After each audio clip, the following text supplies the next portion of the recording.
Assalamualaikum warahmatullahi wabarakatuh. Apa kabar? You are watching Avio Share.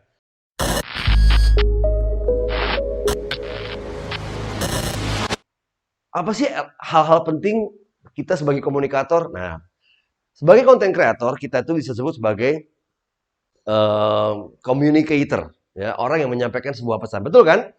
Lo kan nyampein sebuah Betul, pesan dong, ya kan? betul, betul. Menyampaikan sebuah pesan lewat sebuah medium dan akhirnya diterima lewat sebuah medium dan akhirnya diterima sama komunikan dan harapannya bisa menimbulkan efek dan akhirnya merubah attitude. Jadi kalau kita ngomong free, nggak cuma sekedar ngomong. Ketika kita menyampaikan sesuatu di kamera, nggak cuma nyampein kamera, tapi kita bikin orang tuh tertarik dengan konten kita. Kalau kita nge-review makanan, ya kita review makanan seolah-olah mereka tuh tertarik dan pengen makan. Kalau kita review tentang tempat, oh, kita orang itu seolah-olah berada di situ, free. Jadi yang paling penting itu harus ada efek dan harus ada sesuatu yang merubah. Kalau enggak, cuma ngomong-ngomong doang, akhirnya meaningless, nggak berarti gitu, free. Ya, jadi inilah rahasia dari sebuah komunikasi sebenarnya. Untuk menjadi seorang content creator, kita juga harus menjadi seorang public speaker gitu intinya. Ya, nah ada satu teori, Bri. Ada satu psikolog bernama Albert Mahrabian. Dia adalah seorang psikolog asal Iran di tahun 70-an yang membuat sebuah teori. Dalam menyampaikan sebuah pesan, ini berlaku buat semua public speaker dan siapapun lah ya. Yang terpenting ada 3 hal. Yang pertama adalah kekuatan dari kata-kata. Words. Ini penting banget, Fri. Kekuatan dari kata-kata. Pemilihan kata-kata yang bagus. Diksi. Ya, sampai ke, hey guys, apa kabar lo? Semua itu kan bentuknya kata-kata. Tapi ini berperan hanya 7%. Nah, 7%. Jadi kata-kata gue yang retorika gue yang keren cuma 7%. Bener. Nah, yang kedua, menyampaikan sesuatu lewat kekuatan suara. Ya, 38% nih. Jadi 7 tambah 38 berarti 45 ya, Fri? Ya, Ya. Tadi 7% misalnya. Tadi kita bilang kita buat sebuah kalimat tadi misalnya, gue balikin sini ya. Kita membuat sebuah kalimat. Ini adalah sebuah tempat terindah yang pernah gue datengin. Kalimatnya itu, Fri. Ya, kalau kita bacanya begitu ya cuma begitu. Tapi kita menggunakan voice, kita bilang, guys, ini tempat terindah yang pernah gue datengin seumur hidup gue. Dengan nada, guys, pakai intonasi. Ini tempat terindah yang pernah gue datengin seumur hidup gue. Kita sudah berhasil menyampaikan sebuah pesan 45% free. Nah, yang terpenting dari itu adalah ini rupanya. Jeng jeng jeng jeng. Body language atau tadi disebut emotion tadi.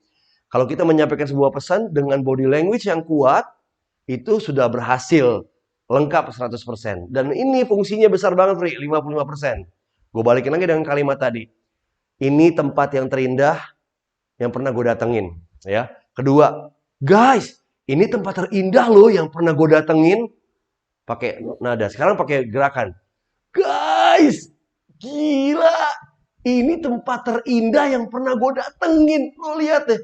Wah, amazing gitu. Nah, orang bisa merasakan itu gitu loh. Dengan ya, emosi. ya. Apa tadi body language? Wajah gue bermain, mata gue melotot, suara gue meninggi. Terus gue mau menunjukkan kekaguman gue. Nah, kita sebagai seorang konten kreator, apapun konten yang kita mau kasih, kita mesti kirim energi itu ke orang-orang. Nah, 3 hal tadi itu sangat penting, Pri. Ya, ya yang tadi nih. Dengan itu juga emosi kita juga tersampaikan lah ya. Betul, Selain Pri. pesan, emosi juga kan. Ya, Tuh. Dan yang terpenting sih memang kita harus jujur ya. Jangan memang tempatnya sebenarnya nggak enak, biasa aja, tapi lo lebay-lebay gitu. Jadi yang paling penting biasanya orang mesti tuntutan tuh tahu mas. bahwa itu beneran gitu. Emang keren banget sih. Dan orang bisa ngeliat kan dari paparan lo gitu. Kalau lo menjadi seorang reviewer. Kalau itu makanan enak, ya katakan enak. Kalau nggak enak, katakan nggak enak. Yang penting lo harus jujur juga. Gitu guys. Nah, gitu Free. Yang terpenting adalah menjadi seorang content creator. Ini patokannya yang ada di slide. Pertama, a great content maker should be a great presenter and great leader. Bener dong? Emang kita leader? Iya banget. Karena dengan konten-konten yang kuat, kita memimpin sesuatu, ngasih tahu ke orang. Kita harus meraih objektif atau tujuan-tujuan yang jelas. Yang pasti, kita harus bisa mentransfer konten yang kita buat itu kepada orang. Lewat konten, kita bisa transfer emosi yang baik. Dan tentunya akan merubah perspektif orang. Ya, tadinya orang nggak tertarik, ya, akan satu hal jadi tertarik. Tadinya orang nggak tahu makanan tersebut, dia jadi tahu makanan tersebut. Tadinya orang nggak mau beli, jadi mau beli. Apapun itu, yang penting harus ada perspektif yang berubah. Dan ujungnya, seorang konten kreator yang baik harus bisa memotivasi orang dan membantu orang membuat perubahan. Kalau misalnya Hafri one day ingin menjadi seorang konten kreator yang membantu lingkungan dengan konten yang lo buat, insya Allah itu bisa menggerakkan orang ngelakuin kebaikan. Kalau gue sih berharap seperti itu. Apapun konten yang kita buat, bagaimanapun kita menjalaninya, paling enggak ada kebaikan di situ dan kita bisa menggerakkan orang lewat tampilan atau presentasi kita di YouTube atau di media-media manapun. Gitu, Fri. Oke. Gimana, Fri? Siap. Gue jadi semangat bikin konten lagi nih, Mas. Siap. Oke, jangan lupa selain semangat, diingat juga tadi ada beberapa hal yang penting dalam melakukan mempersiapkan diri menjadi seorang content creator.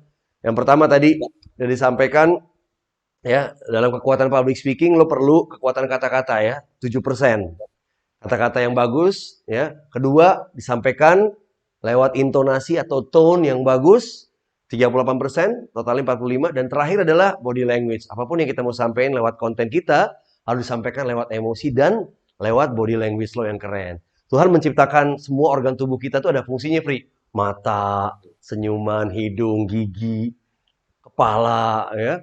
Dan emosi bisa tersampaikan lewat kekuatan kita menyampaikan, mengekspresikan body language, gitu. Dan yang terpenting adalah konten kita harus menjadi satu kebaikan yang kita bisa tampilkan. Gitu kurang lebih, Fri. Sip, Mas. Thank you Siap. banget. Good. Gue tunggu konten lo ya. Gue pasti akan Oke. subscribe. Ya, Oke. gue bakal masakin lu nanti. Asik, janji ya. Great. Thank you, Afri. Dan teman-teman yang lain, Thank kalau you, punya Mas. pertanyaan silakan tulis di kolom komentar. Insya Allah kita akan jawab lewat video berikutnya, gitu ya. Dan kalau teman-teman ngerasain bahwa konten ini bermanfaat buat teman-teman, jangan lupa untuk subscribe dan juga di-share ke yang lain dan nyalakan loncengnya. Jadi tiap ada episode baru yang bermanfaat, teman-teman bisa tahu, ya. Thank you for watching Evio Share. Saya Steny Agustaf. Ini juga bisa dilihat nanti di akun saya pribadi Steny Agustaf. Terima kasih, semoga bermanfaat. Kita ketemu lagi lain kesempatan. Wassalamualaikum warahmatullahi wabarakatuh. Ciao.